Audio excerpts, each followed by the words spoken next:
চলো বন্ধুরা, এবার কুম্ভ রাশির জাতক জাতিকাদের কেমন দিনটা যায় একটুখানি আমরা দেখে নেওয়া যাক। তোমরা যারা কুম্ভ রাশির বন্ধু বান্ধবী যারা আছো, যারা জাতক জাতিকা রয়েছো, তারা কুম্ভ রাশিটা তোমরা দেখে নেবে তোমাদের কেমন যাচ্ছে। চলো তাহলে দেখে নেওয়া যাক কুম্ভ রাশির জাতক জাতিকাদের জুন মাসটা কেমন যেতে চলেছে। কুম্ভ রাশির জাতক জাতিকাদের জুন মাসটা কেমন যেতে চলেছে দেখা যাক। কুম্ভ রাশির জাতক জাতিকাদের জুন মাসটা কেমন যেতে চলেছে দেখে নিই। কুম্ভ রাশির জাতক জাতিকাদের জুন মাসটা কেমন যেতে চলেছে, কীরকম পার্টনার হবে, লাভ রিলেশন কেমন হবে, সব দেখে নেওয়া যায়।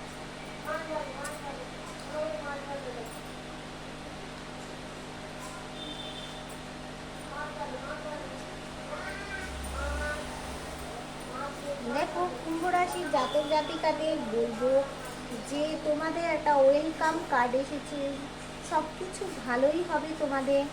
আর ওই সময় তোমাদের যে কোনো কাজ বলো, যে কোনো ব্যাপারে অ্যাকশান নিতে হবে। তুমি ধরো তোমার লাভারকে সামনের দিকে দেখলে মনে হবে গম্ভীর প্রকৃতির মানুষ, কিন্তু সে ভিতরে কিন্তু তোমাকে ভালোবাসে, এরকম একটা পর্যায় তোমাদের মধ্যে চলবে। আর ওই সময় কারো বিয়ের যোগ হবে, আসবে বিবাহের জন্য, সব কথাবার্তা চলবে, সেই কথাবার্তা কিন্তু সেটেলড হয়ে যাবে। আর ওই সময় কিন্তু তোমাদের একটু ব্যালেন্স করে চলতে হবে, বলছে মাসটা ব্যালেন্স করে চলতে। আর ওই সময় তোমাদের একটা নাম ফেম হওয়ার একটা জায়গা দেখা দিচ্ছে।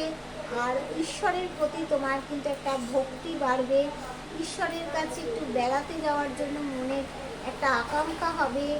আর এই কার্ডটা দেখো এসছে পজিটিভ কার্ড, একটা গ্রোথ আছে, কিন্তু যে কোনো কিছু একটা সমস্যা থাকবে, সেখান থেকে বেরিয়ে আসার জন্য প্রার্থনা জানাবে, সেটার জন্য তোমাকে ব্যালেন্স করে চলতে হবে। হঠাৎ কিছু তোমাদের অ্যাচিভমেন্ট হবে, তোমাদের জীবনে কিন্তু গ্রোথ হবে, কিন্তু কিছু সমস্যা থাকবে, তার থেকে তুমি ঈশ্বরের কাছে প্রার্থনা জানাবে যে আমার এটা থেকে বেরিয়ে আসি। কিন্তু ব্যালেন্স করে চলতে পারলে, ঈশ্বরের দিকে ধ্যান দিলে কিন্তু তোমাদের সেইগুলো সব কন্ট্রোল হয়ে যাবে। নিজেই তোমাদের একটা বিচার করার ক্ষমতা থাকবে, সেই বিচার করে তুমি জিনিসটাকে বুঝে নিতে পারবে, কে ভালো কে মন্দ, তুমি সমস্ত কথাগুলো বুঝে নিতে পারো। ওই সময়তেই তোমাকে অ্যাকশান নিতে হবে। ভিতর থেকে তুমি কাউকে যদি দেখো সে কঠোর, সামনের থেকে দেখছো কিন্তু ভিতরের থেকে তলিয়ে দেখতে হবে, কিন্তু সে আদৌ কঠোর না। ওই সময়টা তোমাদের ভালো হবে, ওয়েলকাম কার্ড। কিছু সমস্যা অবশ্যই থাকবে,